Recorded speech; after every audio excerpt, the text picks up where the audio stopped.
Hi friends, ఎలా ఉన్నారు? Welcome to other times. Recent గా మనం చూసుకున్నట్లయితే 55th జిఎస్టీ కౌన్సిల్ సమావేశం జరిగింది కదా. అందులో మనకి లేటెస్ట్ గా జిఎస్టీ అప్లైబుల్ రేట్స్ అయితే చేంజ్ చేశారు.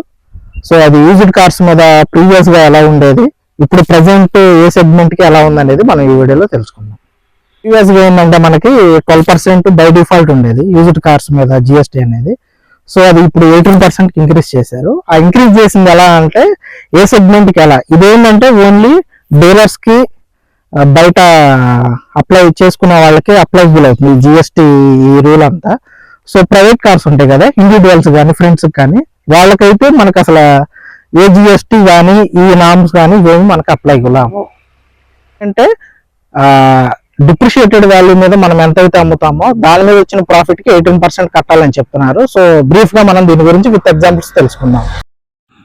ఇక్కడ చూసుకున్నట్లయితే జిఎస్టీ అనేది ఇంక్లూడింగ్ ఎలక్ట్రిక్ కార్స్ కూడా యూజ్డ్ కార్స్ అయితే అప్లైబుల్ అవుతుంది. ఇక్కడ చూసుకున్నట్లయితే పెట్రోల్ కార్స్ ఇంజిన్ కెపాసిటీ వచ్చేసరికి 1200cc ఆర్ మోర్ ఉన్న అప్లైబుల్ అవుతుంది. లెంత్ వచ్చేసరికి 4000 mm లేదా అంతకన్నా ఎక్కువ ఉన్న అప్లైబుల్ అవుతుంది. అలాగే డీజిల్ కార్స్ వచ్చేసరికి ఇంజిన్ కెపాసిటీ వచ్చేసరికి సేమ్ 1500cc లేదా అంతకన్నా ఎక్కువ ఉండాలి. లెంత్ వచ్చేసరికి 4000 mm లేదా అంతకన్నా ఎక్కువ ఉండాలి. అలాగే ఎస్యూవీస్ కూడా ఇంక్లూడింగ్ అవి ఉన్నాయి. అలాగే ఇప్పుడు ఒక ఎగ్జాంపుల్ మనం చూద్దాం. ఇక్కడ వీడియోలో జిఎస్టీ క్యాలిక్యులేషన్స్ యూజ్డ్ కార్స్ మీద ఎలా ఉందంటే, ఫస్ట్ వచ్చేసరికి నెగిటివ్ మార్జిన్ ఉంటే ఎలా అప్లైబుల్ అవుతుంది డిప్రిషియేషన్ మీద. పర్చేస్ ప్రైస్ అనేది 20 lakhs ఉందనుకోండి, దాని డిప్రిషియేటెడ్ వాల్యూ ఐదర్ 3 years తర్వాత కానీ 4 years తర్వాత కానీ అది 12 lakhs అయింది. సో సెల్లింగ్ ప్రైస్ వచ్చేసరికి మనం 10 lakhs కమ్మాం. దీని మార్జిన్ మనం ఎలా చేస్తామంటే, మన selling price minus depreciated value అంటే 2 lakhs లాస్ కమ్మాం. సో జిఎస్టీ దీనికి అప్లైబుల్ అవ్వదు.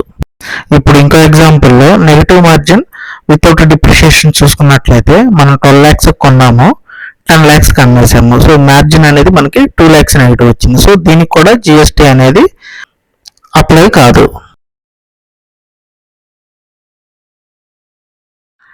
సో ఇక్కడ వచ్చేసరికి పాజిటివ్ మార్జిన్ చూస్తాము. సేమ్ పర్చేసింగ్ అనేది మనం 20 lakhs కొన్నాము, సెల్లింగ్ అనేది 22 lakhs అమ్మాము.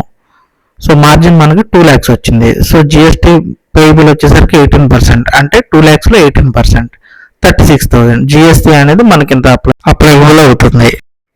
ఈ వీడియో కనుక నచ్చినట్లయితే లైక్ చేయండి, షేర్ చేయండి. ఓకే ఫ్రెండ్స్, ఇలాంటి ఇన్ఫర్మేటివ్ వీడియోల కోసం మన వీడియో సబ్స్క్రైబ్ చేయండి. మళ్ళీ ఇంకొక వీడియోతో మళ్ళీ కలుద్దాం. Thank you friends.